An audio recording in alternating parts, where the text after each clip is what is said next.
Hey outlaws, and welcome back to another episode of the Sparring Test Series, okay? Not to be confused with actual sparring, because unlike one idiot in our comment section, yes, we have not sparred it. You can't just go, this is testing, we're heading in that direction. You can't go out and just whack somebody with 48-pound swords and not expect to go somewhere with lots of bars. Anyways, so we've already done no armor. We've done home light testing.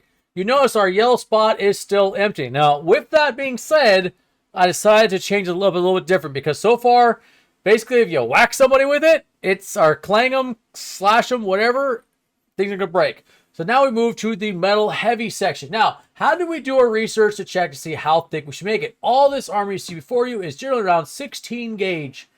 We went and I did some online research and I found an enormous amount of information regarding specific thicknesses of helmets.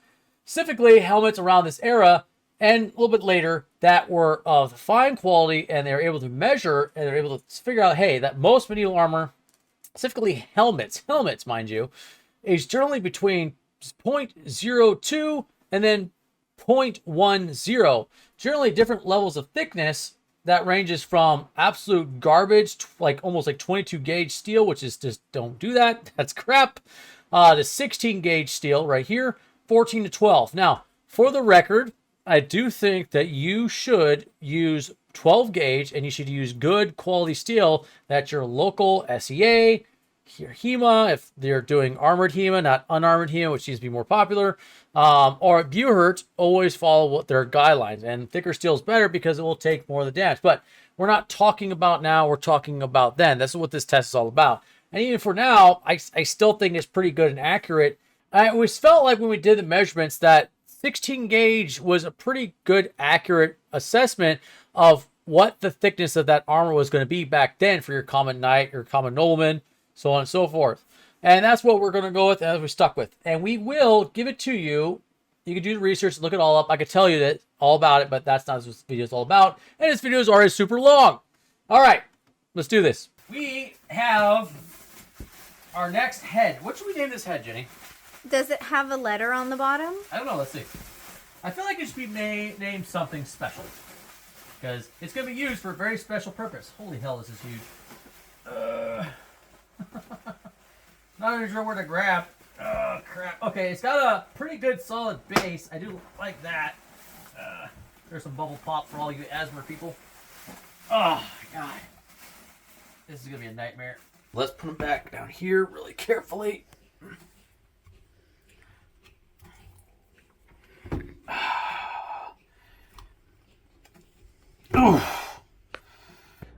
It is leaning forward like Jenny and I noticed, but it still seems pretty solid. It's not so leaning forward that it's going to fall forward and be completely unbalanced, so it can't be that bad. It does have this really good sturdy plastic foundation that goes down and across. I don't want to keep messing with it because obviously it's going to eventually fall off. I don't think our normal setup is going to work for this guy because not only do we have to have him sitting on top of a platform, but he's also going to have armor on top of him as well. And that's going to be a problem. You have all of this weight on this guy. Going to kind of do a 180 turn. What's up, you? Don't fall apart on me. Hold on. There we go. Okay, so what we've got going on here then, you've got, okay, obviously the clavicle, collarbone up front. You got the scapula in the back right here, the little shoulder joint. And then you have the spine. Like this spine's pretty, it's a lot longer, obviously, than the ones we normally test. So I am kind of curious to see how it holds up. I doubt it's going to be any different. Like, see, look at the wiggle there. Wiggle, wiggle, wiggle, wiggle. I think the challenge for me with this skull is getting all the layers of armor on it attached, brought up to where we do our tests, and then whack it without the entire platform just falling apart, because after everything's put on this guy, he's already 18 pounds. The helmet we have, I think, is like 7 pounds, something like that. I'd have to look it back up. And then we also have the chainmail coif, the wedge riveted, and that weighs at least, I think, 4 or 5 pounds. We have the we'll have to make it to a bishop mantle because I don't think it's going to fit on the head very well, and have the also helmet on there. And then we're also going to have the gorget that we're also going to put on too. And then we're also going to have obviously the chainmail underneath that, and then we're going to have the shoulder, the pauldrons. I think they're the Vispy pauldrons attached right here on the shoulder. So it's going to be really well armored, but it's also going to be really freaking heavy. So this is going to be the biggest challenge, Outlaws, is getting this all set up, keeping it together, not having the metal accidentally pierce, which is why we're going to have padding on, and then getting them transported up to where we're going to actually do all this craziness, and building a platform that's sturdy enough to keep this dude in one piece. This is going to be a large pain. So, since it's going to be a large pain, this guy, I dubbed the Sir Philip the First. Philip for pain in the A. You ready for this, Jenny? Yep. You excited? Yep. Oh boy, this is going to be fun. All right, let's do this. Let's go. We got all of our armor all set up. I wanted this to be the biggest test of the year. I wanted us to get it, end it with a huge bang. 2023, let's really push the envelope on what we're able to accomplish, what we can get done. So, as our Dragon Slayer gets sharpened and it gets prepared for its ultimate test, I want to showcase everything that we have here. We have a 16 gauge Nuremberg, basically bassinet helmet type style. It's a clap visor. It's 16 gauge mild steel. Over here, we've got a Gorget. Not really the best I've ever seen, but still it'll work for this test. Also 16 gauge mild steel. We also have two Visby pauldrons, which, to be frankly honest, I'm not entirely certain how we're going to get this on this guy, but we'll figure it out. Maybe after some padding and the chainmail. And speaking of chainmail, we have 17 gauge flat wedge riveted chainmail. Now, I'm not going to BS you guys. This isn't like the top quality. See how they just kind of like wedge rivet there? It doesn't have the little bolts. So if we were doing a stabbing test, I would call into question. But since we're doing a cutting test, I'm not really that too bent out of shape about it. But it is fairly nice stuff. It definitely could take some cuts, but if it was going to be stabbed, I would call into question whether or not it would actually hold, because there's no bolt in the center of it holding the ring together. But it is a mixture of like solid washers and then obviously the actual link itself, and you can see a little more closely. So I'm not too bent out of shape of it. And if my lovely assistant will reach down, we also have this pretty thick cotton coif with a little strap across it. A lot of it's from Lord of Battles. They're having a huge sale. That's why I took advantage of it. Our main challenge is going to be keeping this guy right here upright while we put all this armor on. He's already 18 pounds. I've kind of constructed a little mechanism where I'm going to kind of saw him out and plop him on. We've reinforced our platform where we do most of our tests. Now, I can already hear the comment section screaming out, 16 gauge is not the thickest, blah, blah, blah. Look, so when I looked it up, and I went over several websites, looked up historical resources, went online, your boys, Shadowversity, Skallagrim, 16 gauge was an exceptional thickness for the time period armor. Now, we're not talking about the top quality, top of the line armor that was saved for all time, used by princes, kings, emperors. We're not talking about that. You're not going to send your kings, your emperors, your top guys to go fight the dude with the giant sword. You're going to send your foot soldiers. So as far as I've been able to collect, mild steel 16 gauge, it's like 1.6 millimeter thickness for your European types, is thick enough. It's going to definitely get a fairly accurate representation of what that foot soldier will be using. And this stuff, let's remind you again, it's modern mild steel. It's not like old-fashioned back in the day when the refining process wasn't the best. And yes, they did have hardening processes, but not everybody had hardened armor because that costs more money. That takes more time. That's less cost productive. I say this is a more accurate representation of your regular foot soldiers, your swordsmen, your low-born nobles, your low-born knights, your mercenaries, somebody who just needs armor that's going to protect them and keep them safe. And to be frankly honest, I have a feeling that the human body is going to fail way before the armor does. But this is why we're running this test, to see what's going on. So, if you ever really want to see really like super hard spring steel armor, I really don't think that's going to make much of a difference. Just as we saw with the motorcycle helmet again, the motorcycle helmet definitely does not offer as much protection as this helmet's going to do with cuts and attacks. And the body, the skeleton, broke and failed way before the motorcycle helmet did. So, that's all I'm going to say about that. All right. Now, you get to watch me suffer as I try to figure this all out. What we're going to primarily do is saran wrap the upper torso try to reinforce it just a little bit, but also make it nice and slick so it's easier to take all this stuff off, because it's going to be a freaking nightmare when we're out testing. Smack them, whack them, whatever we're going to do, whichever cuts we're going to do, and be able to pull this off to show you what damage is being done. So before we do that, one last time, if my lovely assistant will come around the skeleton, well, half, quarter, 20% body, 20% body, and just kind of show. So it's in good condition. It's good condition. And it looks like he's ready to go. Okay. All right, Outlaws. Now you get to watch me suffer as I try to figure out how to get all this together. All right. I want you guys to see the process, because this is a heck of a process. Now, the reason why I'm doing this, so yeah, see how it's stuck there? Like, watch. See how it sticks? Same thing, this. Very sticky. Like, I'm not even pressing on it. I'm just not rubbing my hands against it. Fantastic product. Very sticky. So what we do, see that? What that does, Outlaws, is it helps you to utilize and run tests on ballistic dummies without the gel getting stuck and ripped, because it really sucked when that happened with Camille's skull and she got ripped. It was like, I know I should have known better. That was probably a no-brainer, but whatever. So what this will do is allow us to slide it off and on, and it adds an extra layer of protection. So like really, like, I'm not trying to downplay how tough this thing is. Okay. So go right here. And I just want to wrap it around the head so I can take, oops, see, it's already breaking. Saran wrap kind of sucks. But you know what, that's, we'll probably cut off right there.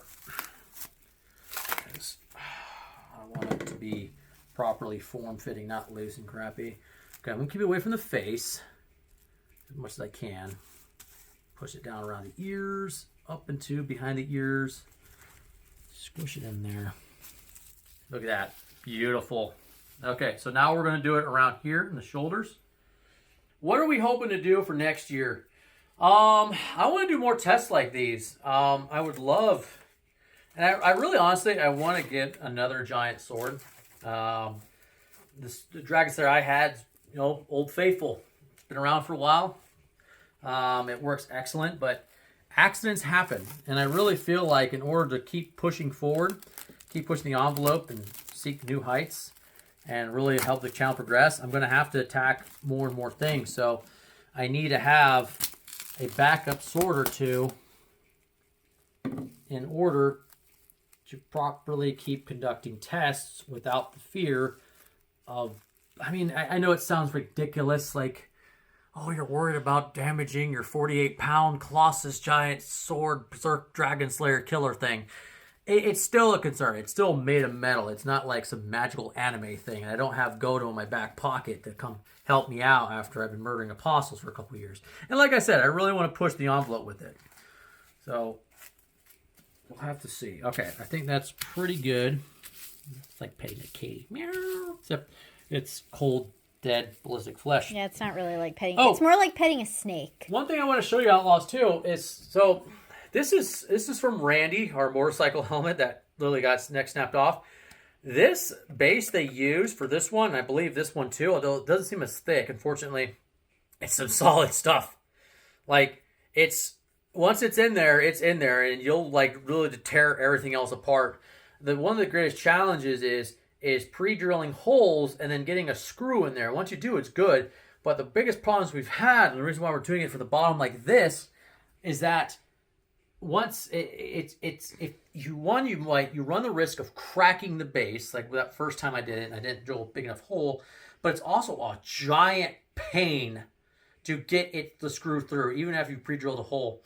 And you have to make sure you don't make the hole too big, otherwise the screw won't properly fit on there, and it'll just slide right off the first hit, and then you wasted an entire like testing process. And I don't want to do that.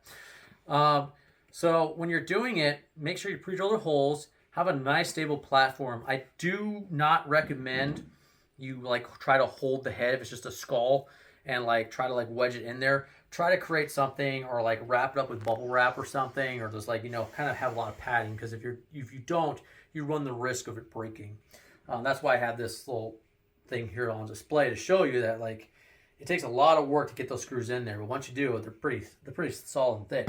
And I'm going to guess it's going to be much the same with this, because it does look I don't know if Jenny can look inside it now that we have all this saran wrap crap on it.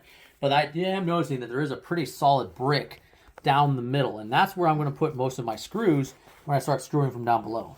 See it right there? You can see the brick's pretty thick. You can kind of see it.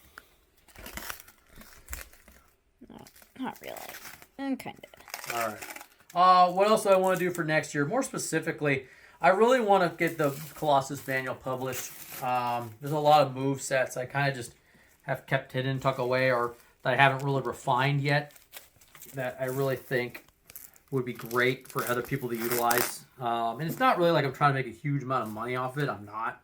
I just want to be able to make that giant sword manual and really have it come to life. That's like, it's going to be like, it's pretty much become a life goal of mine at this point. The thing is, we keep learning more and more and learning more advanced techniques and exercises, issues that you have to deal with, like how to take probably care of yourself. If you do have an injury, what kind of physical therapy you can do, all sorts of stuff. Because I want it to be a manual that people will be able to utilize well after I'm dead and gone. Because my assumption is the giant sword phenomenon is not going to go away. Just a guess. All right, I think this is pretty good. My main issue I want to test out is how well does it hold up with the helmet. So here we go. This is going to be a little tricky. We're going to get our clap visor here. Gotta make sure these little... See, also I have to possibly tie it. I want to see how much room I have. Not really a lot. Not really much. Okay, so it sits right there. Okay, then I already see. Okay, so come over with the camera. All right, so we already have a problem. It's starting to dig in to the shoulder. Okay, so we're gonna pull up.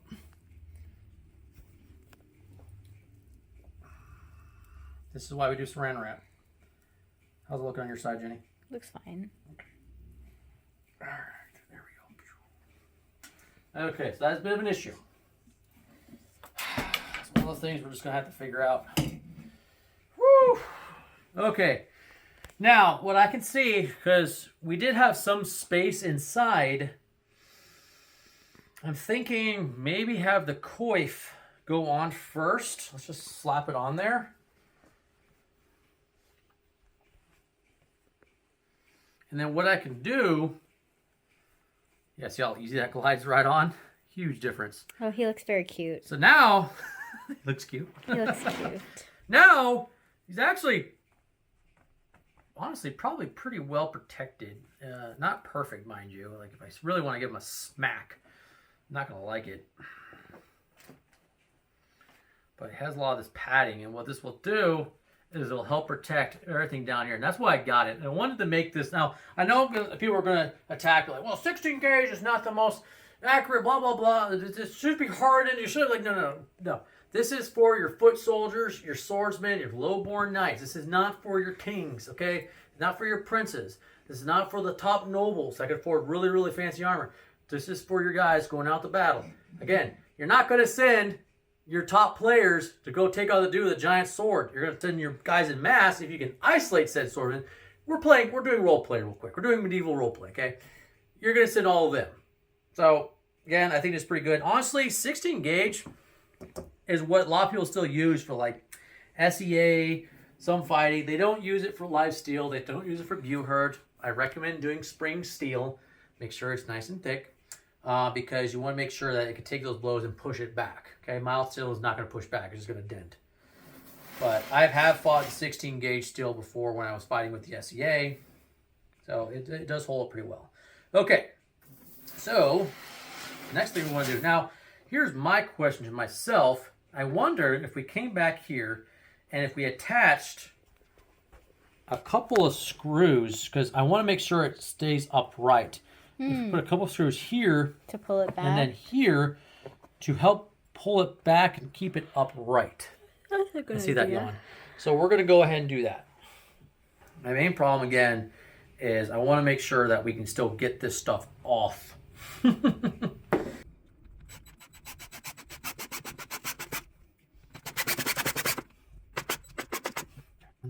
this coif is made of cotton, so it's thick, not too shabby.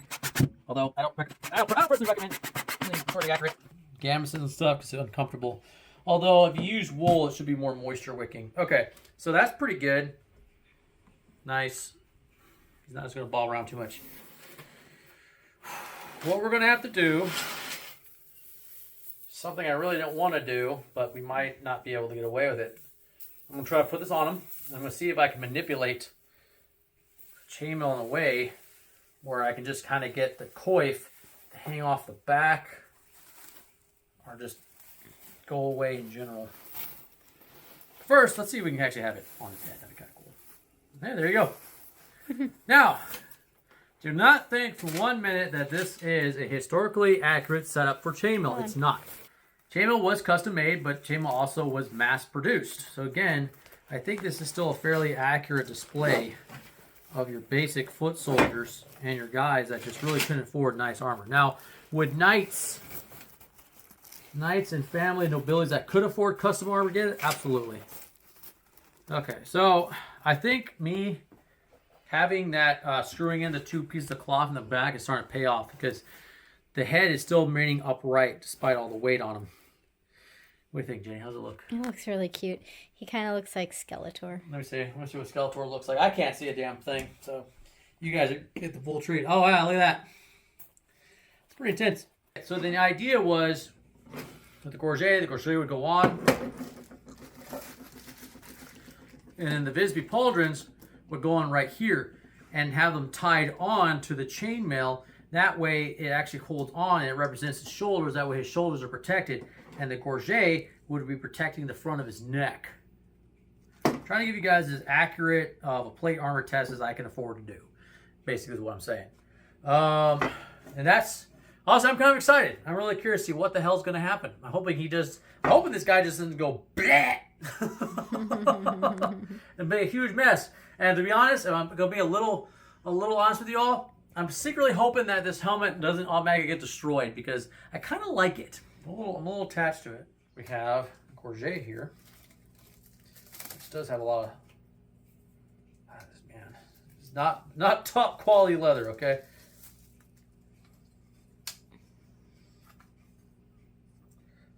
What's up, Philip? Looks like you're putting a dog collar on him. Well, it kind of is like a dog. I don't know if I can get this on here. Our buddy Philip might be a little too thick now. All right, so now be aware that chainmail would have had more custom fitting. So I think what we're going to do is we're going to pause. We're going to get some really good solid string, and we're going to kind of tighten up the chainmail just a little bit because right now, like, it's way too loose. It's flopping around, and to display to you guys what I'm talking about. Again, this is not custom chainmail. This is not 100% historically accurate chainmail. Now, do I believe that coists were used and just kind of flopped on? Yes, absolutely. Like I said, not all armor was tailored. Not everybody could afford all the good stuff. So, I think a string, what I'll do is I'll get a string and I'll tighten up around his neck a little bit. And I'll draw it in. And that should make it more easy to put on this gorget. Because I really want the gorget on here because that's also going to help protect any damages to the dummy from the helmet going down on the shoulders. Okay, let's put pause on it real quick and we'll go do that. Okay, so I'm no expert, but from what I'm able to see from manuscripts, little paintings, it is tied around a little bit, so it's more like a custom fit. Difficult part, obviously, is making it realistic and not like, hey, he's getting choked out. Not that this thing is even alive to get choked out, but you know what I mean. I want to make sure it does a good job cinching across. So, not 100% certain if this is how they had set up. Again, it was more custom fit. And they weren't using Christmas ribbon. They definitely sure as hell were not using Christmas ribbon. So, this should do just fine. And then I want to make it in a way where it's easy. Because that's the part I'm worried the most about is getting this off to just show the damage piece by piece. Because I have no idea but there's a possibility it won't even survive one hit. We're gonna find out. But so here's my idea. If you guys pan out for a minute, we will definitely. So I want to do like an uppercut, just for kicks. Obviously, forward slash down cut, and then I also want to attack the shoulders too. Try to get at least 6 hits out of it. That way we can really showcase like what's going on with different armors and how they would react. And again, it's like this is just a test to see like what damage is possible. There we are. Just see what the giant sword can do with the armor. Still don't know if I can get this gorget to fit though. That's the problem. This dude has a little baby neck, but this gorget is meant for a guy with even smaller baby neck. Not really the best way to do it, but whatever, man. I think it's good enough. There we go. Okay, so now it's more cinched or more form-fitting around his neck. So we should be able to get the gorget on there. Let's see if that's real reality or if I just wasted money getting this. Really don't want to think I wasted. Wait. Hold on. Crap, almost. I felt like we had it. You might be able to get it. Gotta get him to chuck his damn chin down or something. Dude, I can't get it to lock. Crap. You're almost there. Almost freaking there. I mean, You'd think they would have made it a little bit bigger, but it's like for like a little baby or something. Like, I don't know, Jenny, does it even fit on you? I don't know. That's what I was Let's wondering. test this out. We could, in theory, separate this part right here, like saw it off, and then just kind of lay it on there and then have it wrapped. I don't really know how much that negates the effects of the armor, but at this point, I could definitely say we are not going to be able to get this on without damaging the whole dummy further. And that's like, that defeats the whole damn purpose, to beat it up and tear it to pieces. Okay, well, I mean, that's why you custom order armor and all that stuff. But honestly, this is like ridiculously small. Like, I don't know who the hell they think is gonna have a little baby neck like this. Interesting problems we're running into. I thought getting the armor on would be the easy part, but it's now turning out to be the most difficult part. Shit, we haven't even started our test yet. Bummer about the gorget, but there's one thing you know about armor is if the armor is hurting the wearer, it's not good armor. And what I'm not going to let happen is have my test be sabotaged by a piece of gorget digging itself into the chin of the ballistic gel dummy, because that's just stupid. And I would be called out, and rightfully so. Having experience wearing armor myself for many years, I know if it doesn't fit properly and you get hit, it's going to do more damage to you than it will protect. I mean, sure, you won't get cut, but the armor will most certainly break a lot of things, like break your bones, break your skin, bruise you badly. Like, it won't feel good at all. So no gorget. Now, my concern with this helmet is when we first tried it, because it was so, like, it was just the helmet and the bare skull, that it went all the way down to the shoulders, right where the clavicle and scapulas were. I was like, well, that's not good. So that's also why we're putting this padding, just put more like cushioning between it and the rims of this helmet. And I am putting a lot on here because I want to make sure that it's sturdy and it slips right on. I do not want any accidents to occur. So again, the main issue is there's already padding inside this helmet. These little fake leather chin straps. I might have to take it out. The reason why I don't really want to take it out, so if you look at it right here, see that? That's like a float. That's like a floating padding. It's like a little floater. So what that does is the head goes right here, and it keeps the helmet from directly hitting the head. So it's like a floating liner. And what it does, it keeps a space between the skull and padding and the actual helmet itself. That way when you're hit and the metal goes whatever, it doesn't go to do it directly on your skull and transfer all that energy to your dome piece to knock you out. So it's an important thing I want to keep in there, but I don't know if I can. And to be fair, I already, see, I can stretch it out a little bit. I already put padding on the skull to start with. Our buddy Philip is very well protected. All right, so straps, we're going to push them down nice and gentle. Just one little squeeze at a time. Because I don't think we're going to be able to take this off very easily once it's on.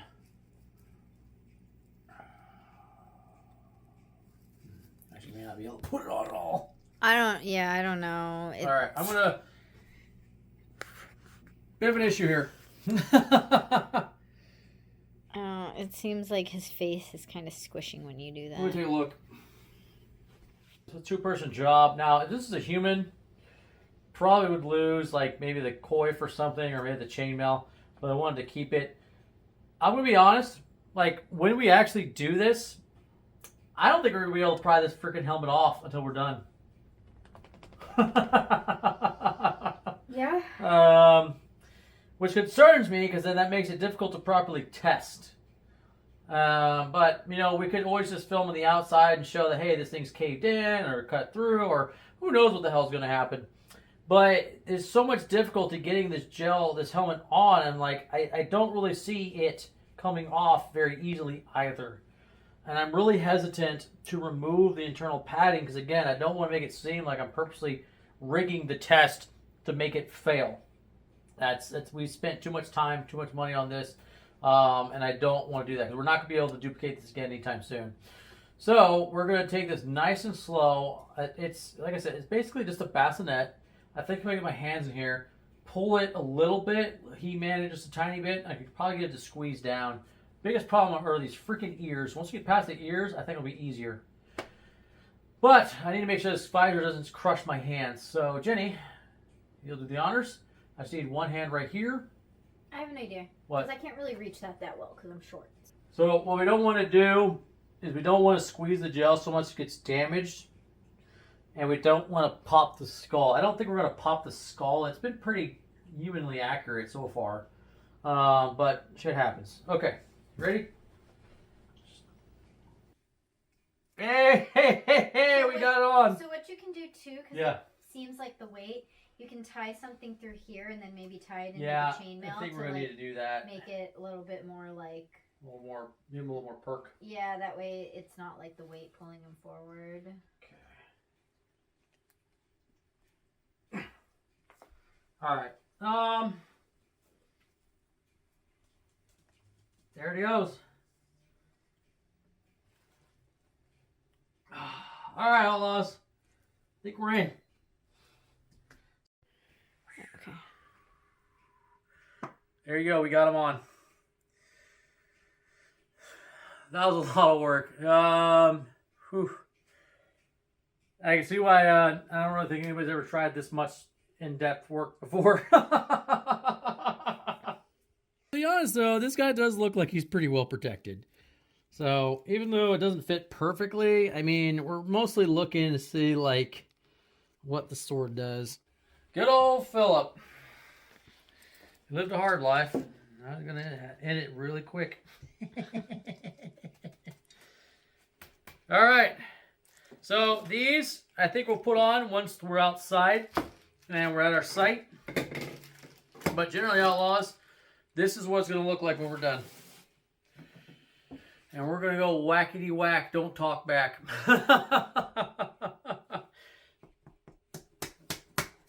Pretty sturdy. Holding up pretty good. I mean, think about it. Like, you've got, like, what, 7, 8, 6 pounds, and plus these guys.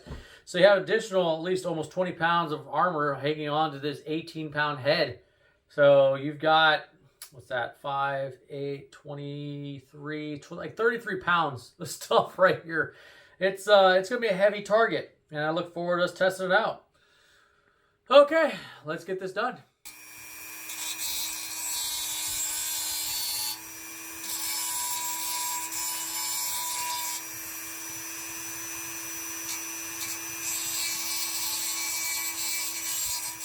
Yeah, so this is something I'm completely new to. What we're using is a Dremel with aluminum oxide tip to buff out and sharpen the Dragon Slayer. Not to the point where it's like razor sharp, but get rid of all of the dents and the flakes.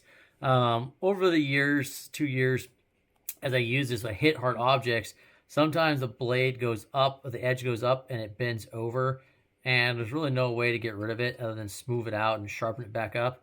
And thankfully, I have 48 pounds of steel here, so I can kind of, even if it's like a big dent, like we have a big dent right here that I'm going to have to do something about because it is damaged. That was from striking hardened steel. Like it was a very tough hardened steel rod that kind of took a chunk out of it.